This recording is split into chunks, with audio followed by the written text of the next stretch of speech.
글쎄 안 들려 들을 뉴스 없어 아무 뉴스도 귀에 들어오지 않아 듣고 또 들어도 들을 뉴스 없어 만든 게 이프로야 이동영의 뉴스 정면 승부.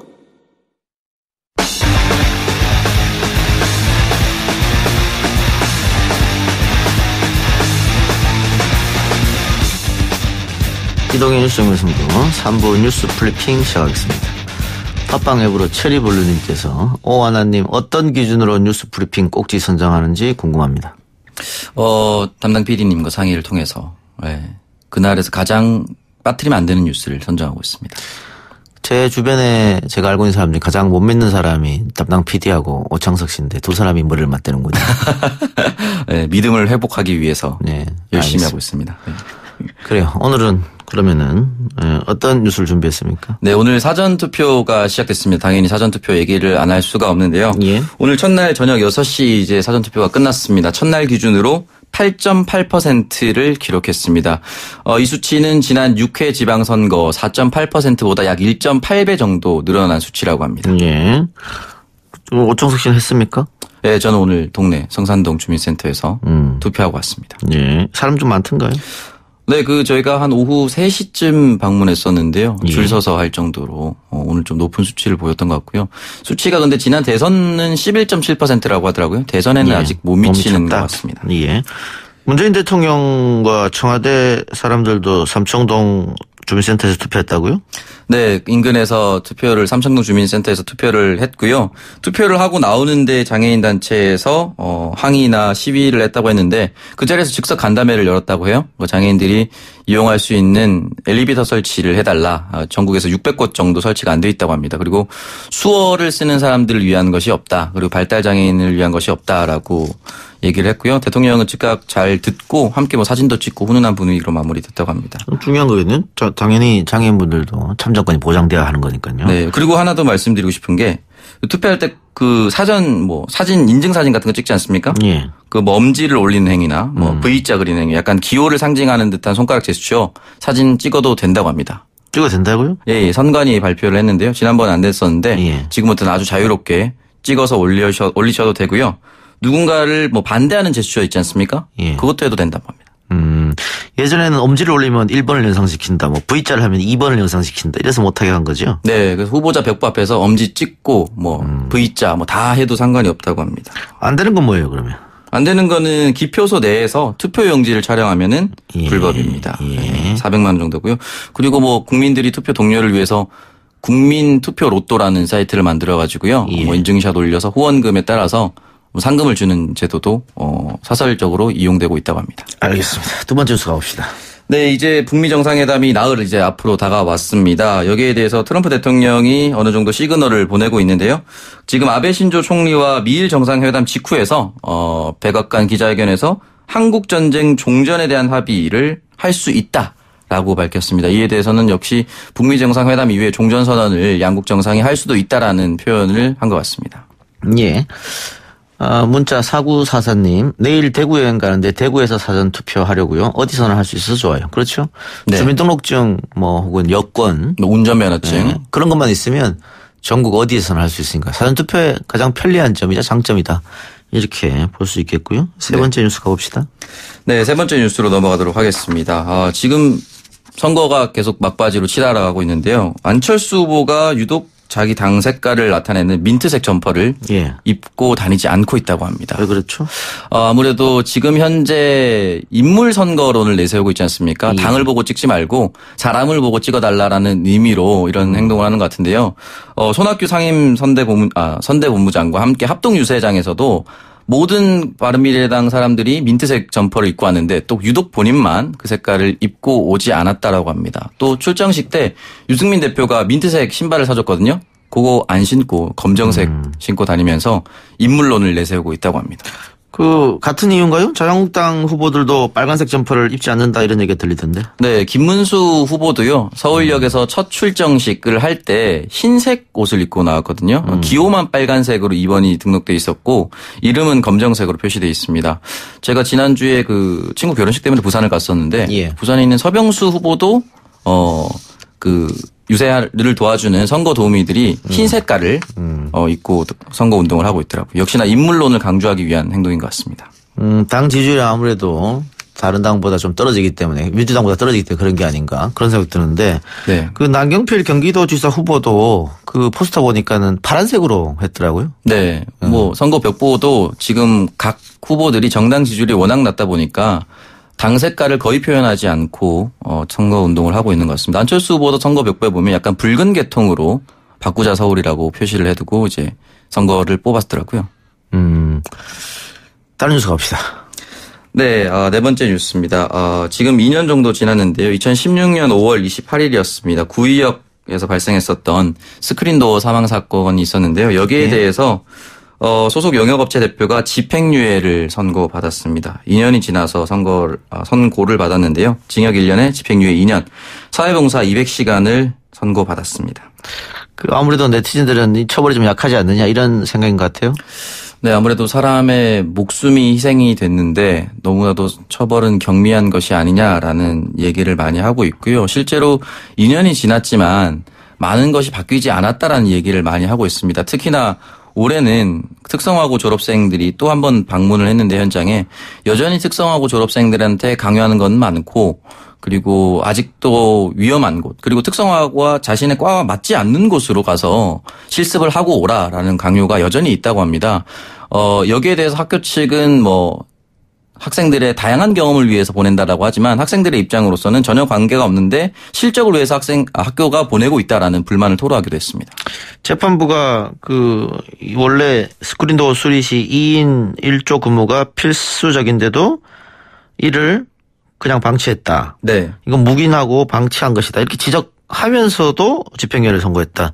조금 납득되지 않는 부분이 있다. 이런 생각이 들고. 네.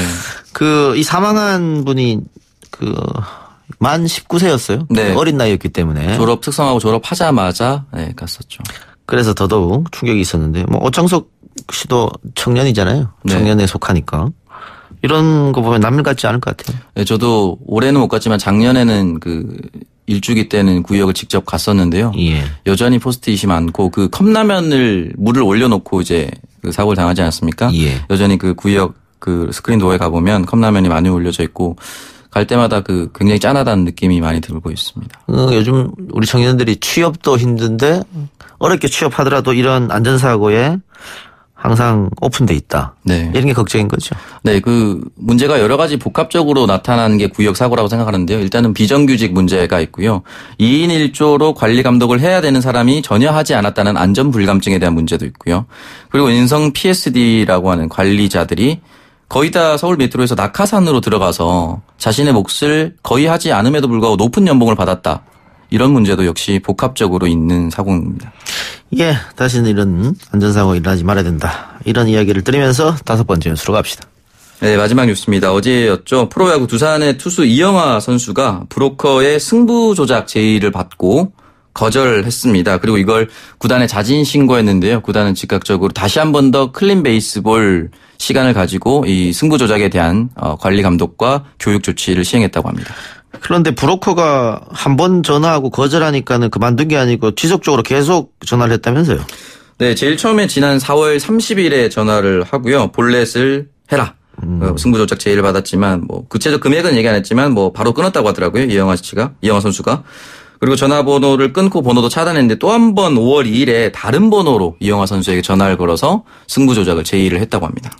그러니까 이영하 선수가 단호히 거절하고 두산 구단에 바로 신고, 또 두산 구단에서 KBO에 바로 알리고 KBO가 경찰에 수사 의뢰. 네. 아주 신속하게 이루어져 가지고 지금 박수를 받고 있죠, 이거. 예, 모범 사례로 예. 이영하 선수를 포상해야 된다는 얘기까지 나오고 있는데 저는 그렇게 하는 것이 굉장히 의미 있다고 봅니다. 스포츠 자체가 공정함을 강조하는 거고 팬들과의 약속이지 않습니까? 예. 공정한 경기를 진행하겠다는 약속인데 그 약속을 지키려는 모습을 보여준 사례가 아닌가 싶고 이 이영하 선수가 2016년 신인 드래프트로 입단한 사실 새내기에 가까운 선수입니다. 예. 용기 있는 결단을 한 것이 KBO에도 좋은 문화를 정착하는데 이바지할 것이라고 생각합니다.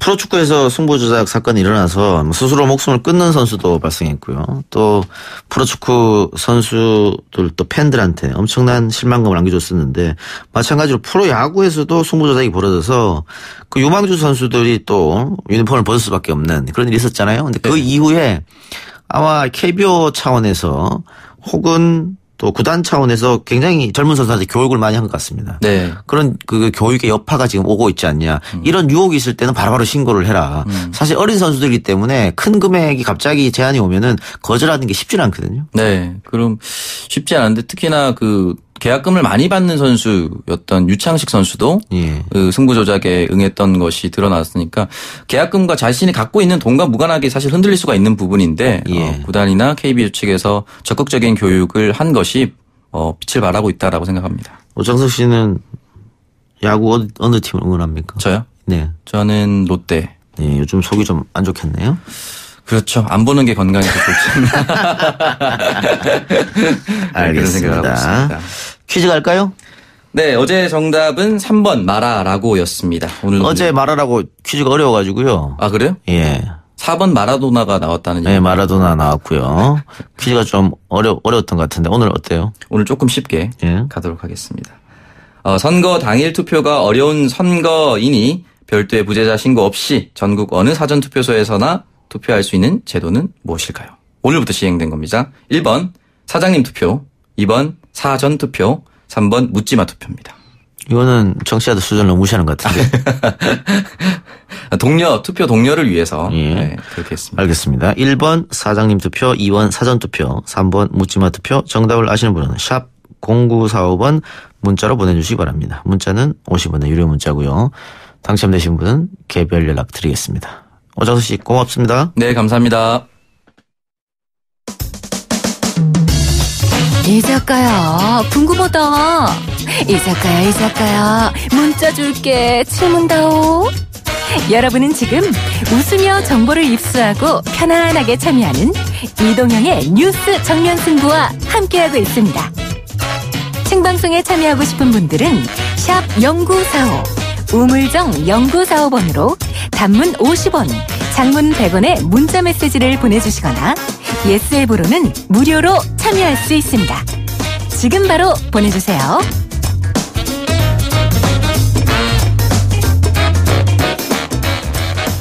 어제 러시아 월드컵 우리나라 축구대표팀이 볼리비아와 마지막 공개 평가전을 치렀습니다. 결과는 0대0, 별다른 소득이 없었는데요. 답답한 경기력으로 불안감만 키웠다. 이런 평가가 지배적입니다. 월드컵에서 좋은 성적 기대할 수 있을지 전문가와 말씀 나눠보겠습니다. KBS 축구 해설위원 한준희 해설위원 모셨습니다. 여보세요? 네, 안녕하세요. 네, 안녕하십니까? 네. 경기 어떻게 보셨습니까, 어제? 네, 어제는 많은 시청자분들, 축구팬 여러분들의 생각과도 같이, 예. 물론 우리가 이제 고강도 체력 훈련을 시행을 했던 와중이기 때문에 선수들의 몸이 좀 무거웠다는 점을 분명히 전제하더라도, 예. 그럼에도 불구하고 역시 볼리비아 정도의 상대에게는 나와서는 안 될 내용과 결과였다라는 생각을 하고 있습니다. 방금 볼리비아 정도라고 말씀하셨는데, 그 평가전 상대가 너무 약하다, 이런 지적이 좀 있습니다. 네, 그렇죠. 그러니까 볼리비아도 물론 이제 자신들의 남미 지역, 특히 홈에서 월드컵 지역 예선을 치를 때 확실한 어떤 일진들의 기량이라면 볼리비아도 우리가 경시할 수는 없는 상대입니다. 그런데 예. 이 경우에는 사실 우리가 전지훈련을 갖는 캠프에 볼리비아 선수들이 와서 경기를 한 거고, 볼리비아는 이미 월드컵 본선에 대한 동기부여도 없는 상태인데다가 일진 주전 멤버도 상당수는 또 제외가 됐었거든요. 그래서 전체적인 견지에서는 이 정도 볼리비아 팀이라면 우리가 월드컵에 대한 목표가 있는 팀으로서는 분명히 더 좋은 경기를 했어야 된다는 생각입니다. 고강도 체력 훈련도 말씀해 주셨는데요. 그 체력 훈련 프로그램이 시간적으로 너무 부족한 거 아니냐, 너무 조급하게 한 거 아니냐, 이런 지적도 있습니다. 네, 물론 그런데 이제 대한축구협회나 코칭 스태프도 지금은 과학적인 전문가들을 분명히 보유하고 있기 때문에 제가 이 문제에 대해서 가타부타 말하기는 좀 어렵긴 합니다만 그 팬들의 그러한 우려에도 분명히 저는 일리는 있다고 생각합니다. 그러니까 예를 들어 2002 한일 월드컵을 앞두고서 히딩크 감독이 시행했던 당시에 고강도 체력 훈련은 사실은 몇 개월의 시차를 두면서 점진적으로 시도했던 거 아니겠습니까? 그런데 이번 같은 경우는 너무 월드컵을 앞둔 상황에서 지금 이것을 시행하고 있기 때문에 이것에 대한 우려가 당연히 존재하는 것은 자연스러운 현상이라고 생각을 하고요. 여기에 있어서는 결국은 코칭 스태프라든가 지금 대한축구협회의 이 분야의 전문가들이 정말 이제 올바른 판단을 해야 된다라는 생각입니다. 뭐 내일도 파워프로그램 훈련한다고 하는데요. 그 월드컵 본선에 지장은 없을까 이렇게 걱정하는 분이 계세요? 그러니까 이제 어느 정도 훈련을 한 이후에는 분명히 휴식 시간도 가져야 된다고 봅니다. 그러니까 정말 경기에 들어가기 직전까지 훈련을 할 수는 없을 거고요. 예. 여기에 대한 일정에 대해서는 분명히 지금 코칭 스태프가 정확한 판단을 내려줘야 되고 그것에 대한 역시 최종 결정과 책임의 몫은 감독에게 있지 않나라는 생각을 하고 있습니다. 그럼 어제 경기 다시 이야기해 봅시다. 네네. 어제 전술은 뭐 어떻게 4-4-2였습니까? 포메이션은? 네, 처음에 이제 4-4-2로 이제 출발을 했고, 예. 어떤 의미에서 이제 어제 경기의 포지는 스웨덴도 물론 이제 대비를 해야 됩니다만, 멕시코까지도 어떻게 보면 좀 우리가 염두에 둔 포진이었다는 생각이 듭니다. 기본적으로 스웨덴은 투톱으로 활용하기 때문에 우리가 3백을 쓸 확률이 좀 더 높아 보이고, 그리고 멕시코가 뭐 3톱 내지는 1톱으로 활용할 가능성이 높기 때문에 아무래도 멕시코를 상대로는 어제와 같은 포진을 활용할 가능성이 큰데 그러니까 볼리비아를 상대로 했던 우리의 경기는 스웨덴전을 위한 어떤 조직력도 보면서 전체적으로는 또 멕시코까지도 고려를 한 포메이션 실험의 의미가 있지 않았었나라는 생각입니다. 그럼 본선에서는 3백과 4백을 번갈아서 쓸 것이다 이렇게 보여지는 거네요? 네, 적어도 저는 그렇게 생각을 합니다. 그러니까 경기의 상대 그리고 상대의 어떤 순간순간의 전술 변화 그리고 상대의 특성에 따라서 우리가 약간은 이제 반응하는 형태로 우리도 전술을 변화해가면서 쓸 것이기 때문에 3백과 4백이 같이 나타나는 병행되는 형태의 월드컵 본선 경기들이 예상이 됩니다. 위원님은 그거 3백, 4백 같이 쓰는 건 괜찮다고 보십니까? 물론 3백을 써야 하는 상황이 있기는 하겠죠. 그런데 3백을 또 쓰는 것이 기본 이론상으로는 타당한 측면은 있습니다. 말씀드렸던 대로 스웨덴이 기본적으로 계속 투톱을 활용을 해왔고 우리와의 경기에서도 기본적으로는 그렇게 나올 것입니다. 그런데 투톱에는 3명의 중앙 수비수가 효과적이라는 이제 고전적인 기본 이론이 존재하거든요. 그래서 그 자체의 타당성은 분명히 있기는 합니다만 문제는 이제 스웨덴도 우리가 그렇게 나왔을 때 여기에 카운터를 날릴 수 있는 여기에 또 대응할 수 있는 전술 변화를 충분히 생각을 할 수가 있기 때문에 전체적으로 우리가 상대의 변화를 정확하게 보고 정확하고 빠르게 대응을 해야만 한다는 생각이지 무조건 스웨덴에게는 3백이 90분 동안 능사다 이러한 생각은 또 오히려 위험한 면이 없지 않아 있습니다. 예. 어제 공격진 투톱은 손흥민, 황희찬이었는데요. 이 콤비는 어떻게 보셨어요? 어제는 이제 김신욱 선수가 출전을 했었죠. 먼저. 김신욱 선수와 황희찬 선수가 나왔는데 이것은 사실 김신욱 선수 같은 경우는 멕시코전에 좀 더 이제 활용 가능성이 높아 보이고 전체적으로는 역시 조커 역할의 확률이 높거든요. 말씀해 주신 대로 우리의 기본 투톱은 손흥민 선수와 황희찬 선수가 될 것이고 김신욱 선수 같은 경우는 역시 벤치로부터 출격하는 조커 역할이 좀 더 적합한데 특히 어제 김신욱 선수가 또 헤딩골 찬스들을 또 놓친 게 있기 때문에 전반적으로 역시 김신욱 선수의 역할은 조커 그리고 말씀해 주신 대로 역시 기본 우리의 주전 투톱은 손흥민 선수와 황희찬 선수가 될 것으로 보입니다. 경기 후반에 그러면은 김신욱 선수는 투입된다 만약에 되더라도 이렇게 보는 거고요. 그 손흥민 선수와 황희찬 선수의 호흡은 괜찮게 보십니까?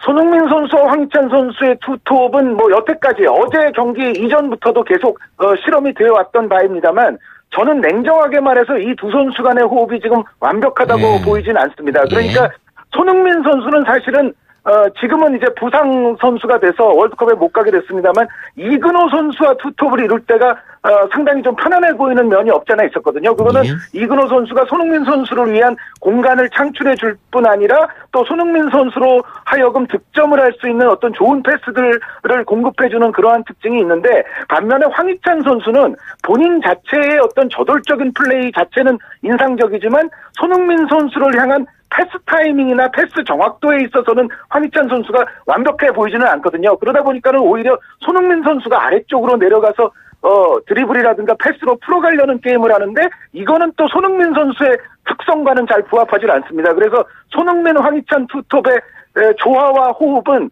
좀 더 가다듬을 필요가 있다는 생각을 계속적으로 하고 있습니다. 예.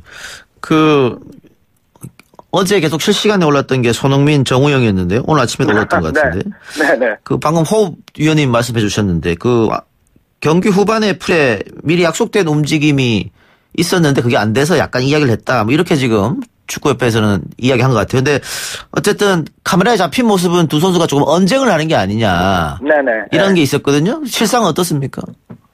저도 실상을 제가 알 수는 없습니다만 예. 저는 그런데 이 원론적으로 이 말씀은 꼭 드리고 싶습니다. 예. 우리가 어제 비단 나타났던 어제 그 순간의 상황이야 순간적으로 좀 짜증이 날 수도 있고 정말 피로해 있기 때문에 나올 수도 있는 상황이긴 합니다만 제가 정말로 말씀드리고 싶은 것은 최근에 어제 비단 그 장면 하나뿐만이 아니라 예. 우리 대표팀 선수들이 요즘 이제 평가전 경기들에서 뭔가 패스 미스 같은 게 발생하게 되면 뭔가 이제 주변 동료를 보고 좀 예를 들어 좀 표정을 약간 어두운 표정을 짓는다든지 아니면은 동료에게 그렇지 않다 하더라도 본인이 아주 하늘을 쳐다보면서 탄식을 크게 한다든가 아니면 본인에게 약간 좀 내가 왜 이랬지 이런 어떤 자책감의 그런 표정을 짓는다든가 이런 장면들이 좀 많았어요. 그런데 제가 꼭 선수들에게 당부하고 싶은 것은 사실 그런 예를 들어 동료에게 뭔가 불만을 토로하거나 혹은 자신에게 불만을 토로하거나 뭔가 이런 그런 감정을 표출할 시간에 그 시간에 한 발짝이라도 빨리 더 뛰어가서 상대의 공격을 저지하는 뭔가 압박 같은데 빠르게 참여하는 것이 오히려 팀으로 봐서는 득이다라는 말씀을 꼭 드리고 싶어요. 그러니까 뭔가 이렇게 좀 안 맞는 플레이 혹은 자신에게 좀 불만족스러운 플레이가 나오더라도 그거에 대해서 감정을 토로할 시간이 있으면 사실은 한 발이라도 더 빨리 가서 수비에 가담하는 것이 우리 팀을 위해서 훨씬 더 득이다. 이거는 꼭 말씀드리고 싶습니다. 관련해서 한준희 KBS 축구 해설위원의 라이벌이죠. 안정환 해설위원이. 안정환 선수는 또 레전드니까. 네. 아니 해설에서는 한준희 위원이 훨씬 선배 아닙니까? 경력도 많고. 선배이기는 합니다. 그러니까요. 여기에 대해서 선수들이 욕을 너무 먹다 보니까 스트레스를 좀 많이 받은 것 같다. 이렇게 분석하더라고요. 그 안정환 의원 이야기에 저는 일리가 있다고 봅니다. 그러니까 제가 조금 전에 말씀드렸던 이제 동료를 향한 어떤 서운함이라든가 불만 그런 것뿐만 아니라 제가 자기가 뭔가 실수했을 때도 선수들이 땅을 쳐다보거나 하늘을 쳐다보거나 탄식을 하거나 잔지를 예를 들어 주먹으로 치거나 약간 그런 듯한 자세들이 좀 나오거든요. 그런데 이거는 어떻게 보면 안정환 의원 이야기대로 뭔가 최근에 팬들로부터의 어떤 비판, 그러한 어떤 압박감을 심하게 받고 있기 때문에 자잘한 실수 하나하나에도 심리적으로 모두 반응들을 하고 있어요. 제가 봤을 때도. 그런데 이렇게 비판을 받는다 하더라도 자잘한 플레이 하나하나에 이렇게까지 신경을 쓰면서 반응을 하게 되면 오히려 그게 전체적인 경기 흐름에는 지장을 줄 수도 있고 또 팬들이 보기에도 사실 그다지 좋지는 않거든요. 그래서 어떤 축구 국가대표팀이라 하면은 사실은 전 세계적으로 비난이라든가 비판에서 자유로운 팀은 단 한 팀도 없습니다. 그렇죠. 브라질이건 독일이건 스페인이건 다 팬들로부터는 비판을 받으니까 선수들이 좀 이런 문제를 약간 이제 좀 가볍게는 여길 수 없지만 조금 더 좀 너그러운 마음으로 좀 더 편안한 상태에서 어떤 비판을 수용하면서 그렇다고 해서 경기 중에 그게 순간순간 자신에 대한 불만족이라든가 어떤 그러한 심리적인 반응으로 나타날 필요는 없다는 것을 선수들이 좀 지금부터라도 좀 가다듬어서 알 필요가 있다는 생각을 하고 있습니다. 알겠습니다. 또 하나 궁금한 거, 이거 청취자들도 많이 궁금할 텐데 신태용 감독이 트릭 발언을 했단 말이죠? 이건 어떻게 해석해야 될까요? 어떤 트릭을 했다는 걸까요? 그거는 이제 예를 들어 볼리비아전에서의 어떤 멤버라든가 전술에 있어서 우리가 이제 신태용 감독이 지금 가장 혼신의 초점을 맞추고 있는 경기는 아무래도 스웨덴전 아니겠습니까? 그렇겠죠. 멕시코전보다는 분석도 사실 스웨덴전에 훨씬 더 집중돼 있다는 인상을 받고 있습니다만 결국은 이제 우리가 볼리비아전에 했던 것들이 스웨덴전에 나올 것들은 아니다. 뭔가 이런 얘기를 아마 하고 싶었을 것 같아요. 그러니까 볼리비아전에서도 우리 세트 플레이도 사실은 뭐 이렇다 성공적인 장면이 없었고 전체적인 우리의 공격에 있어서의 조합 플레이라든가 이러한 부분도 세밀하지 못한 것이 사실이었는데 이제 이런 부분들이 스웨덴전에 할 것들은 아니었다. 뭔가 이렇게 말하는 차원에서 감독은 그렇게 했을 수도 있겠습니다만 사실 그 이야기는 약간은 저도 조금 동의하기는 어려워요. 그 단어 자체는 왜 그러냐면 우리가 예를 들어 어떤 트릭을 실제로 썼을 수 있습니다만 우리가 오늘 트릭을 썼다라고 이야기를 해버리면은 그게 트릭이 안 되지 않습니까? 예. 그럼 상대는 그러면 당신 내가 트릭을 썼어. 오, 알았어, 고마워. 뭐 이렇게 할 거 아니겠어요? 그러니까 트릭을 쓸 수는 있다는 거를 제가 분명히 이해는 합니다만 트릭을 썼더라도 트릭을 썼다라고 이야기한 것 자체는 사실은 그 단어는 좀 적절치 못한 면이 있었다라는 생각을 하고 있습니다. 예. 네. 위원님 목 안 아프세요? 예, 괜찮습니다. 괜찮습니까? 이번에 러시아 가십니까? 예, 갑니다. 안 가시면은 좀 매주 제가 스튜디오에 부르려고 네. 지금 위원님 그 매력에 제가 흠뻑 빠져가지고. 네. 감사합니다. 예. 러시아 무사히 다녀오시고요. 예, 감사합니다. 다녀와서 스튜디오 한번 나와주시기 바랍니다. 예, 감사합니다. 예, 고맙습니다. 네, 지금까지 KBS 축구 해설위원 한준희 위원이었습니다. 네, 팟빵 앱으로 달려라 거북이 83님. 이주원 해설위원이 뉴스 정면 승부 듣는다고 몇 번이나 말했는데 방송에서 왜 안 씁니까? 네, 다음에 섭외하도록 하겠습니다. 그렇게 이주원 해설위원한테 전해주세요. 네, 3분 여기까지고요. 전 잠시 후 4부 우리 이해할까요로 돌아오겠습니다. 뉴스 신동 이 작가와 함께하는 비포장 뉴스 해학 뉴스 정면 승부.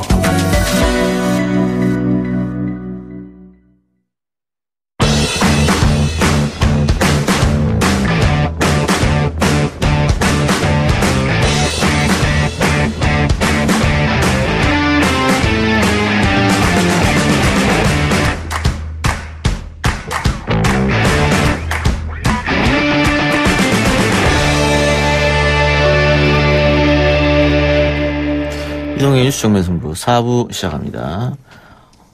5880님 문자로 아마추어 축구가 아니고요. 동호인 축구의 회원입니다만 국가를 대표하는 선수들이 큰 대회를 앞두고 아군들끼리 불만 섞인 표정과 행동은 아닌 것 같습니다. 기대감이 많이 반감됐어요. 이동의 뉴스 정면 승부 최고입니다. 2528님 이동영 씨 영원한 팬입니다. 늘 건강 조심하세요. 감사합니다. 또 팟빵 앱으로 제가 아까 전에 손흥민, 황희찬 선수 투톱에 대해서 한준희 해설위원한테 물어봤는데 팟빵으로 친절한 강재 씨께서 남태우, 김하진 투톱이 더 잘합니다. 이렇게. 예, 그래서 남태우, 김하진 투톱 모셨습니다. 매주 금요일 연예 뉴스 듣는 시간. 우리 연애할 거예요. 두 분 모셨습니다. 어서 오세요. 안녕하세요. 네, 안녕하세요. 시작부터 큰 웃음 주시네요. 네. 웃으세요. 그러면 참지 말고. 많이 참고 있었습니다. 그래요. 팬들 이렇게 사랑해 주시니까 좋은 방송 부탁드리고요. 오늘 내일 사전투표인데 두 분 사전투표 하셨습니까? 저는 내일 하려고요. 네. 저런 분이 안 하더라고요. 할 겁니다. 남태호 씨는 어때요? 저도 내일 하려고 하고 있습니다. 오늘 이렇게 방송 준비하느라. 예. 저녁 방송 하루 종일 준비했습니까? 그렇다고 하더군요. 네. 예. 그래요. 내일 두 분 사전투표 하시고 원래 이번에도 소위 말하는 셀럽들이라고 그러나요? 유명 인사들이 네. 많이 또 투표하고 인증도 하고 했더라고요. 네, 오늘부터 시작이 돼서 오늘 네. 유재석 씨, 박경림 씨를 비롯해서 남희석 씨, 배우 손현주 씨까지 정우성 씨도 마찬가지고 이렇게 사전 투표를 하고 인증 사진을 올리면서 좀 화제가 됐고요. 아이돌 그룹도 오늘 음악 방송도 있는데 음악 방송 전에 이제 여의도에서 사전 투표를 마치고 사진도 많이 찍히고 좀 독려하고 있는 상황입니다. 동료 배우들이 이렇게 많이 하는데 남태호 씨는 같은 배우로서 왜 내일 네. 하는 겁니까? 지금 너무 스타 배우들이 많이 하기 때문에 예. 제가 가려질 수가 있습니다. 그래서 사실상 제가 사전투표가 도입된 이후로 아마 기억에 단 한 번의 예외도 없이 사전투표를 제가 다 했던 것 같아요. 본투표를 한 번도 못 해봤습니다. 사전투표가 훨씬 시간이 길고 이틀이니까. 주소 어디로 돼 있습니까 지금? 대구 달성군 돼 있습니다. 박근혜 그러니까. 대통령 지역구죠. 너무 멀어서 못 가서 사전투표하는 거 아닙니까? 서울에서 그냥? 집에 있을 때도 그랬습니다. 사전투표를 한다든가 딴 데 가가지고 한다든가 이런 다양한 형태로 한번 투표를 시험해 봤습니다. 예. 이번에는 아마 홍대 근처에 가서 한번 해볼까 생각하고 있습니다. 왜요? 뭐 제가 마음에 드는데 아무 때나 가서 하는 거죠. 그래요. 일종의 투어죠, 투어. 예. 그래서 뭐 여러 사람이 사전투표를 하고 인스타그램이나 SNS를 통해서 투표 동료도 하고 그러죠? 네, 그래서. 근데 그룹 빅톤도 영등포 여의동 주민센터를 찾아 투표했다고 하는데 솔직히 말씀해서 빅톤 저 처음 들어봤거든요. 아, 네. 2016년에 데뷔한 보이그룹, 7인조 보이그룹인데. 아이돌입니까? 네, 아이돌 그룹인데 처음 들어보셨을 수도 있습니다. 네. 남배우 씨는 들어봤습니까? 보이스 투 뉴월드의 줄임말이죠. 빅톤. 공부해서 오지 말고요. 원래는 잘 모르죠. 모르잖아요. 네, 7인조 남성인데 솔직히 아이돌 그룹 남자 아이돌들의 안무가 대동소이하고요. 헤어스타일도 비슷해서 도저히 외울 수가 없는 그런 상태죠. 네. 그래도 걸그룹은 좀 걸그룹은 조금 구분하는데 사실은 제가 아이돌 쪽을 그렇게 좋아하지는 않습니다. 원래부터. 네. 걸그룹은 좀 아는데 네. 아이돌은 빅톤 정말 처음 들어봤는데 뮤직뱅크 방송 출연에 앞서서 했다고요? 네, 사전투표를 하고 오늘 사실 제가 인터뷰가 있어서 인터뷰 전에 사전투표를 하고 왔다고 하더라고요. 그래서 오늘 저도 마침 라디오 방송이 있으니까 이제 좀 청취자분들과 또 이동영 작가님께 사전투표를 독려하는 그런 짧은 그 메시지를 받아왔어요. 아, 그렇습니까? 네. 지금 나갑니까? 오, 별별 거 다 하네요. 좋았습니다. 나와주세요. 인생이란 선택의 연속이래 사랑이란 믿음 배려 인생이란 선택의 연속이래 사랑이란 믿음 배려 용서이해 뉴스 정면 승부 여러분 뉴월 안녕하세요 빅톤입니다. 오늘 저희는 지방선거 사전투표를 했는데요. 우리 인생을 바꿀 소중한 선택 여러분도 절대 놓치지 마시고 꼭 투표하세요. 네, 꽃잎 흩날리는 빛나는 미래를 위해 우리의 한 표 함께해요. 약속. 이 작가님도 투표하실 거죠? 자, 앞으로 개념 아이돌로 부르겠습니다. 개념. 정말 써놓으시네요. 개념들. 예. 네. 빅톤. 예, 큰 돌이라는 뜻입니까? 빅톤? 아까 말씀하신 대로. 아니, 그 뭐예요? 아까 안 배우님이. 빅톤 큰 돌 아닙니까?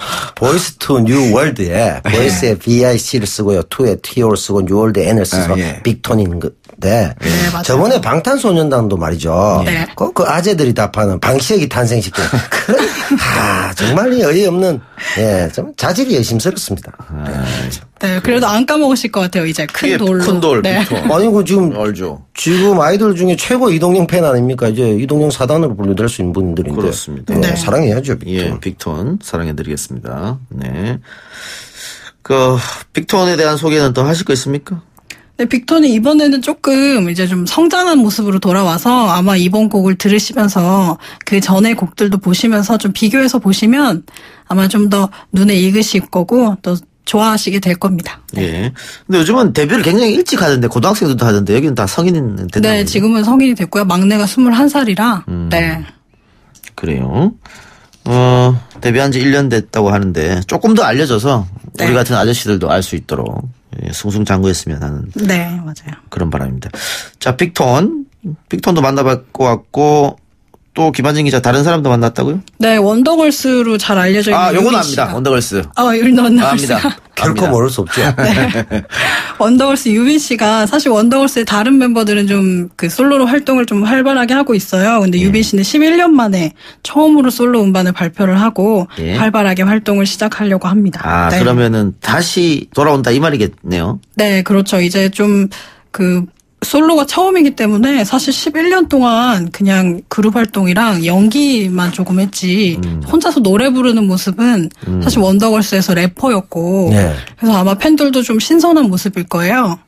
그렇죠. 원더걸스에서도 이제 현아 씨 나가고 나서 합류한 멤버고 원래 전설의 그룹 오소녀 출신이었죠. 맞아요. 데뷔를 하려다 못했던 유희 씨하고 그 당시에 그 진아 씨 뭐 등등. 유빈이요? 예, 그렇죠. 유빈 씨가 이제 오소녀 출신입니다. 네, 맞아요. 원래 알고 있었습니까? 오늘 또 공부한 겁니까? 원래 알고 있는데 한 번 더 확인을 했습니다. 틀릴까봐. 네, 정확히 맞습니다. 사실 뭐 저는 뭐 유빈 씨 하면 떠오르는 게 그냥 부친의 사건 사고 이런 것밖에 떠오르지 않는데. 네. 예. 야, 특이하시네요. 저는 그쪽으로는 생각하지 않습니다. 솔직히 저는 원더걸스 중에 시사평론가 아닙니까? 원래 제가 그 중에 5분 중에 유빈 씨를 제일 좋아했습니다. 스타일. 근데 그 원더걸스 있을 때 랩을 주로 했는데 네, 랩을 노래하는 주로 게 했는데. 어렵지 않을까요?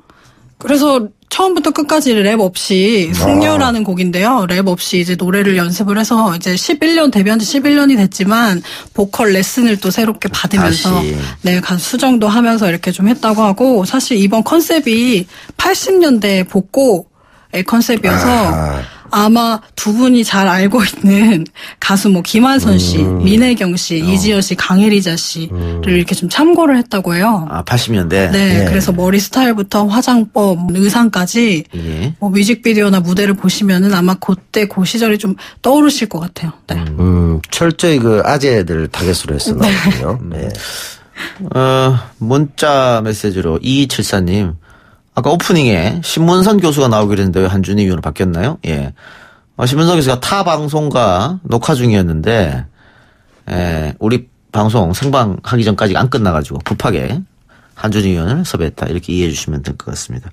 그런데 그 유빈 씨 그 첫 솔로 앨범 수록곡이 저작권 논란으로 음원 공개가 취소됐다고 하는데 이건 뭔 얘기입니까? 네, 솔로 음반 도시 여자의 타이틀곡 숙녀 그리고 또 유빈 씨가 직접 작사에 참여한 도시에 이렇게 두 곡이 담길 예정이었는데 사실 인터뷰가 발매 하루 전에 했어요. 그러면서 본인이 이제 좀 작사를 한 곡이어가지고 또 애착이 있게 좀 설명을 했는데 그날 당일날 이제 좀 저작권 문제가 있어서 발매를 연기하겠다고 소속사 측에서 밝혔는데 그게 조금 뭐 마무리가 잘 안 되면서 이렇게 좀 취소가 됐어요. 그래서 사실상 한 곡만 발표가 됐고요.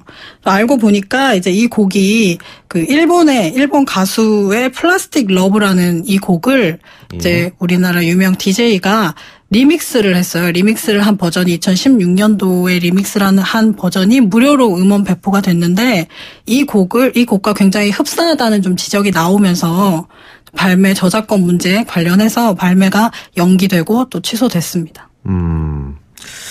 그러면은 지금 유빈 씨한테 조금 타격이 있겠네요. 네, 아무래도 야심차게 준비를 했을 텐데. 네, 뭐 많은 곡도 아니고 딱 두 곡이 수록될 예정이었기 때문에 그리고 또 자신의 이야기를 좀 풀어서 가사로 썼다고 하면서 굉장히 좀 애정이 있게 좀 설명을 했어요. 근데 이렇게 좀 저작권 문제 좀 불미스러운 일로 인해서 뭐 발매되지 않게 돼서 좀 아무래도 유빈 씨가 활동을 시작하기 전에 이런 일이 생겨서 좀 안 좋게 보는 시각도 있습니다. 예. 아버님 얘기하신 이유가 좀 있네요. 예. 뭐가요? 왜요? 예, 여기도 이제 안 좋은 일이 생기는 거 보니까. 지금 잠깐 언급하고 넘어가려는데 또 하십니까? 제가 확인할 의사는 없었는데 보니까 저작권 논란으로 취소되니까 시작부터 이러니까 조금 안타깝기도 하네요. 네. 예. 뭐 잘 되길 바랍니다. 네. 아이스버킷 챌린지가 요즘에 저도 인터넷 보니까 다시 시작되더라고. 네. 몇 년 전에 한번 쑥 했던 거 아니겠습니까? 근데 다시 이유가 있습니까?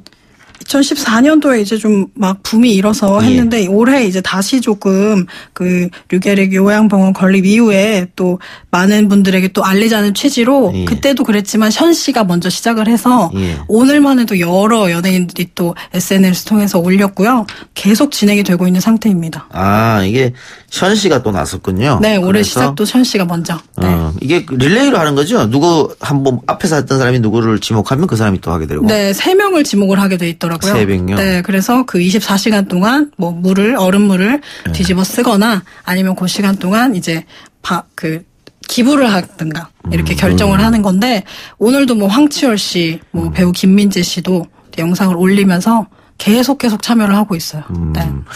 그 혹시 남배우 씨는 네. 2014년 할 때 지목 당하지 않으셨나요? 아무도 지목 안 하는 것 같은. 예.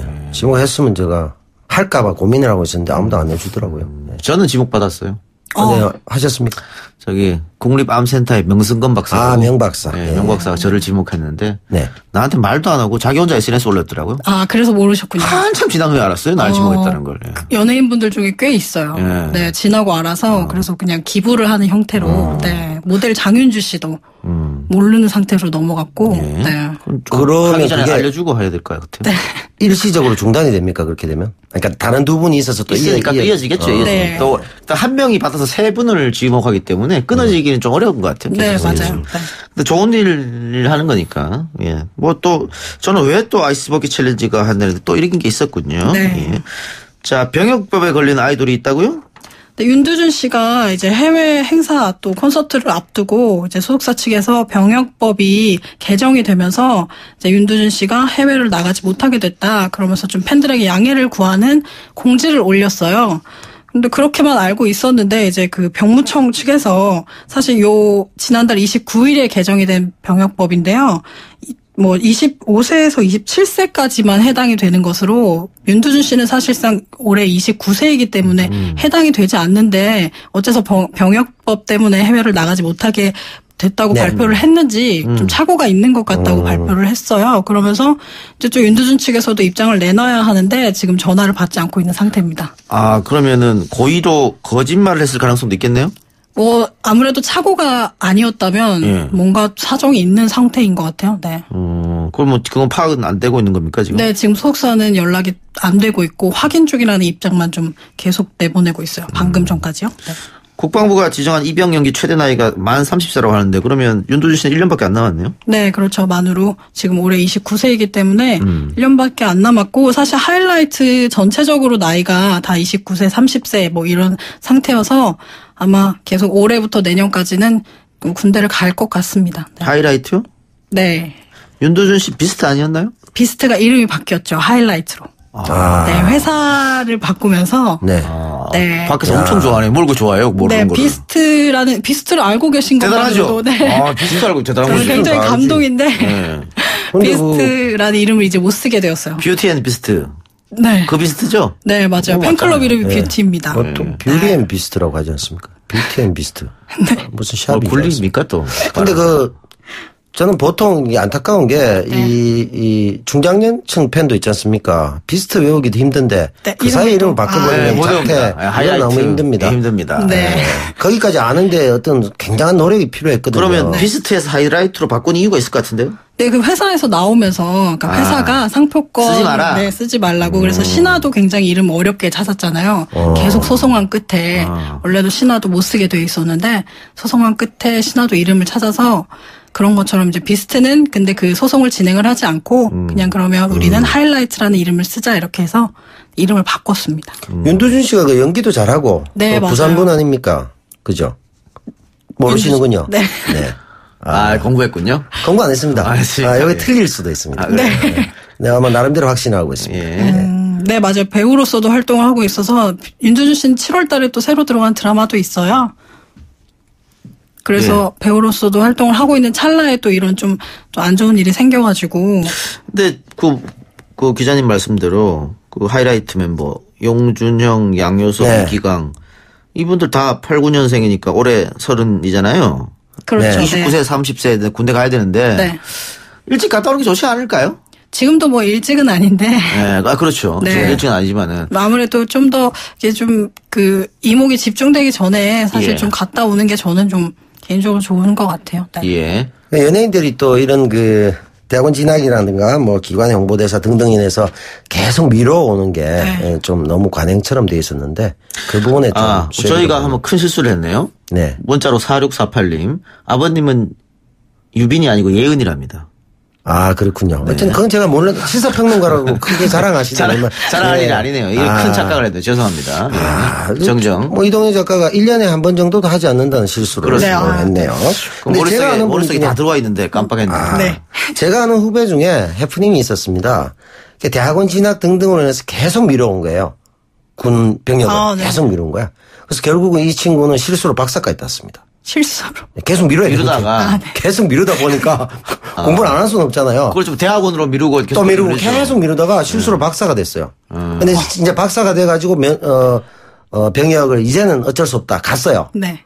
정말 그때 병이 와가지고 면제가 됐어요. 그러니까 그 CN블루의 정용화 씨? 네. 갔죠, 그분도. 네, 갔습니다. 그분은 논란이 있었지 않습니까? 네, 그래서 마치 군대가 막 도망가는 것처럼 그렇게 되면. 그럼 안 됩니다. 네, 그러면 굉장히 또 거기 가서 또 열심히 복무를 해야 되는데 좀 별로 좋지 않은 도망가는 것처럼 보이니까. 그렇죠. 네. 그 연예인들 그런 모습 보이면 안 되는 거죠. 네. 18개월 갔다 오신 우리 남태우 씨. 네. 이런 모습 보이면 안 되지 않습니까? 어떤 모습 말입니까? 이렇게 안 들었군요, 이야기를. 예, 그 얘기는 잘 못 들었습니다. 네, 마치 도망가는 것처럼 이렇게 쫓기듯이 군대에 입대하는. 몰리다가 네, 도망가는 것처럼. 네. 그러니까 본인이 이제 뭔가 인생 설계를 하듯이 이게 가야지 되잖아요. 계획을 좀 잘 세우는 게 필요할 것 같아요. 맞아요. 물론 뭐 자기의 인기를 자기가 미리 가늠할 수는 없겠지만 그 나이 때 내가 피크인데 야, 군대 못 가겠네. 이렇게 이제 할 수는 없겠지만 미리미리 조금 인생 설계를 하시는 게 좋지 않겠나. 남태 씨는 저보다 나이가 훨씬 많습니다만 18개월 갔다 오셨고요. 저는 26개월 갔다 왔고요. 차이점이 있죠. 저분 또 출퇴근하신 차이점이 있고. 그렇군요. 예. 그 양심수에 대한 비난 같은 예. 저는 원래 면제가 될 수 있음에도 불구하고 알겠습니다. 자, 영화 주라기 월드가 또 나왔습니까? 이게 어떻게 된 겁니까? 주라기 월드가 2가 나왔고 지금 3 아닙니까? 2가 이제 개봉한 겁니까? 네, 2가 개봉을 했고요. 개봉 이틀 만에 140만 명이 관객이 돌파를 해서 우리나라에서요? 네. 오. 사실 그렇게 주목을 받고 개봉을 못했는데 예. 굉장히 좀 스코어가 좋아서 예. 이 스코어 때문에 주목을 하고 있는 상황입니다. 이게 어떻게 기자님 보셨어요? 저는 아직 못 봤어요. 못 봤는데. 네. 그러면 뭐 이유가 있겠네요. 이렇게 140만 명을 그 경쟁작이 별로 없었다고 하든가 아니면은 만듦새라든가 네. 모양새가 좋다든가. 네.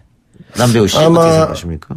영화 자체 힘이 좀 있는 것 같습니다. 왜냐하면 어벤져스 3가 첫날 스크린이 2,460개였거든요. 근데 지금 주라기 월드 2가 1,931개. 그런데 오히려 스코어를 앞섰어요. 그런 거 보면 실제적인 힘이 좀 있지 않겠는가 그런 생각이 들고 10시간 30분 만에 100만을 넘었었어요. 네. 그러니까 10시간 한 50분 정도면 챔피언 스코어를 넘어서지 않았을까.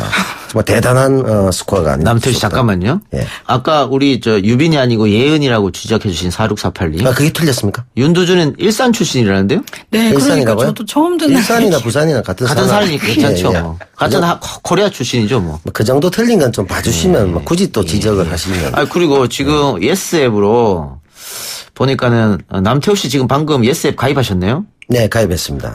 지금 실시간으로 가입하시느라고 아까 예, 김하진 기자 이야기하는 거 못 들었군요. 네. 그거는 이제 가입 이후고요. 예. 그 다음에 이제 사진 설정하는 과정에서 제가 잠깐 못 들었습니다. 예. 알겠습니다. 네. 계속 주라기 월드 얘기해 주세요. 지금 뭐 주라기 월드 신기록 달성에 놀라서 뭐 감독이 내한했다는 얘기도 있던데 그것까지 이어서 해 주시고. 예, 후안 안토니오 바요나 감독이 오셨다고 합니다. 와가지고 CGV 용산 아이파크 몰에서 이제 관객들도 보시고 그리고 한국의 그 선진화된 극장 시스템 그리고 상영관 뭐 등등을 보면서 굉장히 감동했다고 하고요. 특히 또 이분이 스페인에서 그 봉준호 감독의 옥자라든가 살인의 추억, 괴물 뭐 그리고 박찬욱 감독의 올드보이, 연상호 감독의 부산행까지 이렇게 쭉 봤다면서 한국 영화에 대한 사랑을 굉장히 강하게 보였고 다음에도 또 불러주신다면 꼭 오겠다 뭐 이런 얘기를 했다고 합니다. 지금 주라기 월드 폴른 킹덤이 4DX로 보면 엄청 실감난대요. 그래서 아마 초등학생 네, 그렇네요. 친구들이 딱 기간이 네네. 초등학생 친구들이 굉장히 많이 간다고 합니다. 네, 연휴도 또 있었고. 네. 아마 이것도 뭐 전체 관람가가 아닐까 싶긴 한데 그래서 많이 가지 않나 네. 이렇게 생각 들고 지금 우리 뭐 게시판에도 초등학생 친구들이 너무 많기 때문에 네. 집중해서 보기 좀 어렵다. 성인들이 가서 성인들이요. 네. 이런 얘기도 있네요. 뭐 장단점이 또 있겠죠. 12세 관람가라고.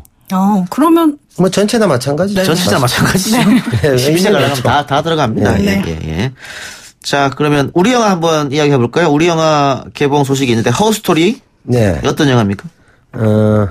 작년에 I Can Speak라는 영화로 나문희 선생이 아주 했던 김현석 감독 영화가 있었는데요.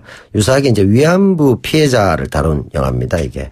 김희애 씨 주연이고요. 김혜숙 씨, 예수정 씨, 문숙, 이용녀, 김준환 씨 이렇게 출연하고 요거 그다음 두 번째 이야기했던 민규동 감독의 작품입니다. 92년부터 98년까지 6년간 23번의 재판을 통해서 일본의 국가에 대한 사죄와 배상을 요구했던 관부 재판의 실화를 바탕으로 하고 있다고 합니다. 알겠습니다. 여기서 끝내야 될 것 같습니다. 시간이 시간이 원래 한 1분 정도 더 있는데 네. 저희 PD가 잘못해가지고 여기서 끊어야 된다고. 네. 모든 잘못은 PD 잘못입니다. 민규동 감독과 일화라든가 예, 아주 이태용 감독의 예. 그 탕웨이와의 결혼이라든가 예. 여러 가지 하고 싶었는데. 그렇죠. 그 QCT에서는 아직 시간이 좀 있어요. 그런데 지금 끝내라고 이런 큰 실수를 저질렀기 때문에 제가 시간 조절을 잘못했다. 제 잘못이 아니고 담당 PD 잘못이라고 말씀드리고 남태우 씨하고 우리 김하진 씨는 다음 주에 그럼 뵙는 걸로. 네, 오늘 못다는 얘기 다음 주 하세요. 네네, 좋습니다. 네. 자, 그럼 두 분 다음 주에 뵙고 수고하셨습니다. 네. 다음 주에 뵙겠습니다. 저는 다음 주 월요일 다시 찾아뵙겠습니다. 고맙습니다.